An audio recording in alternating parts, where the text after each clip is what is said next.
शिवसेनेकडून बच्चू कडू आज विधान परिषदेसाठी आपला अर्ज दाखल करतील। पुढच्या 6 महिन्यामध्ये बच्चू कडूंना शिवसेनेकडून मंत्रिपद सुद्धा दिलं जाणार असल्याची माहिती सूत्रांनी दिली आहे। रात्री उशिरापर्यंत उपमुख्यमंत्री एकनाथ शिंदे आणि बच्चू कडूंमध्ये बैठक सुद्धा झाल्याचं समजतंय।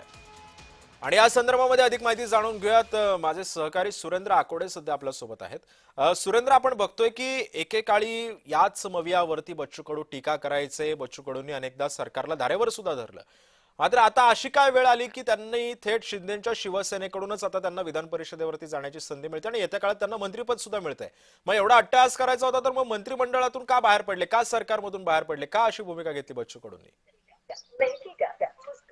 ज्या पद्धतीनं जर बघितलं तर बच्चू कडूची अनेक आंदोलने झाली, त्या आंदोलनाला जे यश आलं त्यामध्ये एकनाथ शिंदे यांनी स्पष्ट सांगितलं की कर्जमाफीचं जे आंदोलन असेल तर या कर्जमाफी आम्ही बच्चू कडून जे आंदोलन केले त्या आधारावर संपूर्ण कर्जमाफी या ठिकाणी करते। मात्र ते सगळं श्रेय जे आहे तर बघितलं तर बच्चू कडूंना एकनाथ शिंदेनी बच्चू कडूंना दिलं आणि ज्या पद्धतीने एकनाथ शिंदे गटाकडून शिवसेना एकनाथ शिंदे गटाकडून विधान परिषद ऑफर बच्चू कडून आली होती। त्या चर्चेला एक उदाहरण आलं होतं की त्यांनी आपला जो प्रहार पक्ष आहे तो पक्षद्वारे शिवसेनेमध्ये विलीन करावं या संदर्भात काल त्यांनी पत्रकार परिषद देखील घेतली आणि काल त्यानंतर रात्री उशिरा एकनाथ शिंदेसोबत जवळपास एक तास चर्चा जे बच्चू कडू चालली।